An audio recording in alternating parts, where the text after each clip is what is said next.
Hey, my name is Bill Ferreter. I am a solution tree author and expert in collaboration. And I've got a little team tip for you today. I wanted to talk with you for a second or two about the way that we use norms on collaborative teams.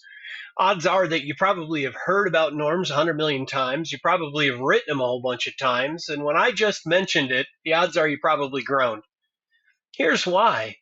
We've all written norms before, but I'm not sure that we use them correctly or totally understand what they're supposed to do. So, norms represent the common patterns of participation that happen in any group. And sometimes those patterns of participation are positive, they move your work forward, and sometimes those patterns of participation are negative, they hold your group back. Regardless, every team has norms, whether you talk about them or not. I always like to think about norms as statements of our needs. What do we need from one another in order for a meeting to be productive, or for it to feel worthwhile, or for us to feel like we're learning productively from one another? That's why it's so important for us to talk about our norms with our peers. We have to have clear expectations from one another about the patterns of participation that are necessary for us to feel like our needs are being met. Y'all with me so far? Now, I always recommend that people write norms using a tool from my big book of tools. I'll link it in the session description down below. And it was inspired by a guy named Daniel Venables who wrote a book called The Practice of Authentic PLCs. And what Daniel recommends is that when you're writing norms with one another, you should always start by talking about your peeves and your traits. Now, here's what that means. Your peeves are the things that drive you straight crazy when you're working in collaborative groups with others. An example is for me, I can't stand it when people are distracted by their devices during collaborative team meetings. That's probably my biggest pet peeve. If you're sucked into your device and paying more attention to it than you are to our conversation, I can't focus. A meeting won't be productive. Now, traits means what is it that your peers need to know about you in order to understand how you function in meetings? Another way to think about it is what's going to drive other people crazy about you? What is it about your behavior that drive others nuts? And for me, an example of that is I need no think time to make decisions whatsoever. And you need to know that before we start working with one another, because that part of my behavior may be a pattern that you don't appreciate. So we have to have that conversation. What is it about the way that we interact with others that people need to understand if the meeting is going to feel productive to us? Now, let me show you an example of what I think norms should look like. And what I want you to notice is how detailed and specific these norms are. See, when you generate your peeves and traits with one another, when you discuss those with each other, you haven't written norms yet. Instead, what you need to do is now you need to craft an action that you will take in order to make sure the individual needs of the members of your group are met. For example, my peeve, I can't stand it when people are drawn in by their devices. So, what action will we take in order to make sure that my need is met, that people aren't distracted by their devices? Do you understand? So, using your knowledge of people's needs, you craft action statements that you will take to honor those needs. That's what a norm is. Now, when you look at my sample norms that are up on your screen right now, I really do want you to notice how detailed they are. That's because they're addressing specific needs, and we need to be crystal clear about what we need from each other if the meetings are going to be productive for us. The norm that you see in the top left-hand corner is a pretty common one on my collaborative teams because there are people who need time to process important decisions. In fact, I think of a colleague that I had whose name was Joyce, and Joyce was a percolator. She needed to think things through. Now remember, I don't need think time.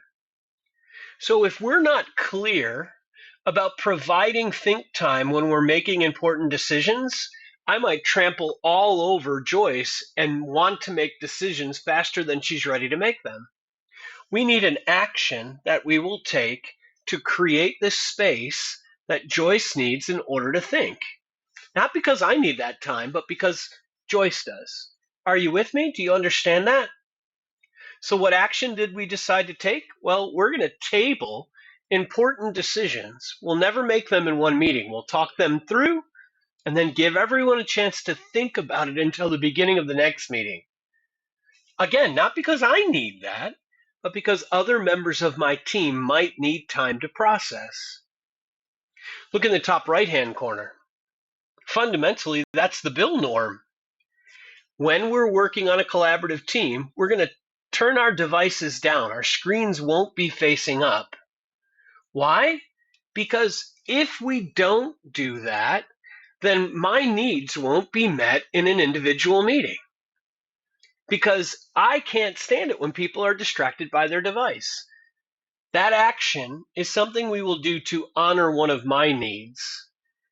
Norms are how we honor one another's individual needs and make sure that meetings meet the needs of each individual member of our team. Now, I'll give you some tips about using norms. I think you ought to revisit your norms at the beginning of every meeting. And I think you need to be crystal clear and remind people of the norms and how they might play a role in the meeting that you're currently having. Let me give you an example. If we have a norm that we're going to table important decisions until the beginning of the next meeting, my facilitator on a team might say, hey, listen, guys, we're talking about our homework policy today. Let's remember, we're going to talk our decision through, but then we're going to table it until next week. Bill, that's going to drive you nuts. I know you're going to be ready to make a decision right away, but we're not going to do that because we need to honor the needs of the people who need more think time. Another example, a facilitator might say, let's remember, everybody, one of our norms is that we're going to turn our screens down. That's something that we're going to do to honor Bill. He gets really distracted if we're sucked into our devices. So please take your device, flip it over right now so that we can make sure that we meet Bill's needs. We can honor his particular need for this meeting. I always want you to tie your norms to specific people. Because one of the things that teachers often ask is, what do we do when people break the norm? The answer is, if you tie norms to the needs of individual members of your team, people are far less likely to break the norm because it's connected to a specific person. We don't want to disrespect our peers. Sometimes norms are so general that it's hard to remember that they're designed to meet the needs of individual people. If you want people to follow the norms, tie them to individual people because you're more likely to respect your peers than you are a bunch of statements that you've written on the wall. Another thing that I would recommend is at the end of each meeting, you should review your norms with each other. It doesn't have to be long and cumbersome, but I think you should check in and say, how did we do at honoring one another today? And I would always encourage you to make sure that you speak up when your needs have been met by your peers. I might say, hey, everybody, thanks so much for flipping your screens down. I know that we're busy. I know there's a million things going on, but I really needed that, and I appreciate you doing that for me. See, by doing so, you're reinforcing norms without having to find a way to call people out. I mean, let's be realistic. Nobody calls each other out on their norms, and we don't really have any authority to call our peers out. So instead of trying to find a way to punish people when they break the norms, how about find a way to celebrate the norms when they're adhered to? Both practices reinforce what we need from one another. All right, there you go. Don't forget, look inside the session description down at the bottom, or the video description down at the bottom. I'll link my norm template for you. But remember, norms are common patterns of participation. Every group has them, whether you talk about them or you don't. Some patterns of participation move your group forward, some hold your group back. But in all cases, norms should be a reflection of the actions that we'll take to honor the needs of our peers. All right, looking forward to talking to you more later.